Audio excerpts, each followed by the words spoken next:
আসসালামু আলাইকুম, সবাই কেমন আছেন? আবারও চলে আসলাম নতুন একটি রেসিপি নিয়ে। আজকে আমি রান্না করে দেখাবো কাতলা মাছের দু পেঁয়াজি। তো আমার এই দু পেঁয়াজি রান্না করতে যা যা লাগবে, এখানে আমি মাছগুলাকে অল্প অল্প হলুদ মরিচ এগুলা দিয়ে মাখিয়ে নিয়েছি। মাছটাকে আমি আগে ভেজে নেব। আর আমি এখানে নিয়েছি 2 টেবিল চামচ পেঁয়াজ বাটা, 1 টেবিল চামচ আদা বাটা, 1 টেবিল চামচ রসুন বাটা, 1 কাপ পেঁয়াজ আর 1 কাপ টমেটো। তো আমি এখানে একটা ফ্রাই প্যান বসিয়ে দিয়েছি। এখন আমি এখানে কিছুটা তেল দিয়ে দিব মাছগুলো ভাজার জন্য।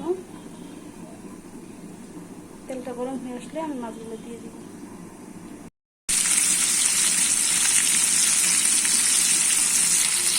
মাছটা আমি ভাবে উল্টে দিয়ে আবারও ভেজে নিচ্ছি।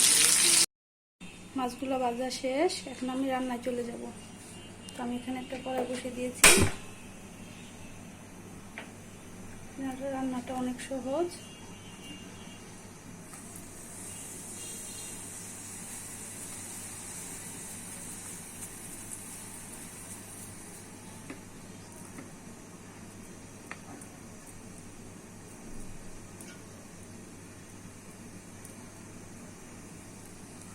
তেলটা গরম হয়ে গেছে, এখন আমি তেল দিয়ে দিব।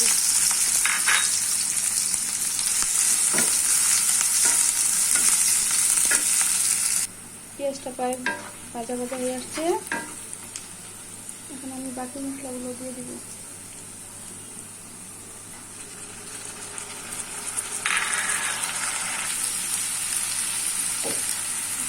লবণ দিয়ে দিব।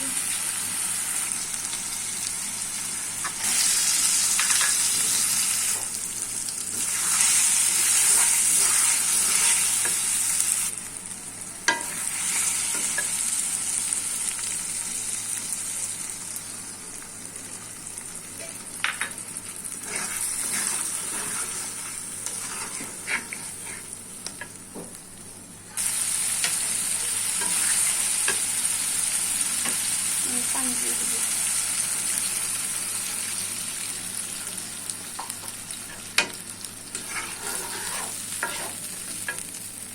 দুলটা প্রায় মাখামাখা হয়ে আসছে, এখন আমি মাছগুলোকে দিয়ে দিব।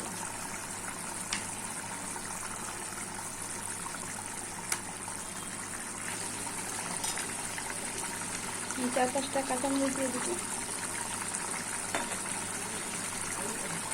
1 টেবিল চামচ জিরা দিয়ে দিব। তো আমার এই রান্নার রেসিপিটি যদি আপনাদের ভালো লেগে থাকে, অবশ্যই বাসায় ট্রাই করবেন। আমার চ্যানেলটি সাবস্ক্রাইব করবেন, লাইক দিয়ে পাশে থাকবেন। ধন্যবাদ সবাইকে।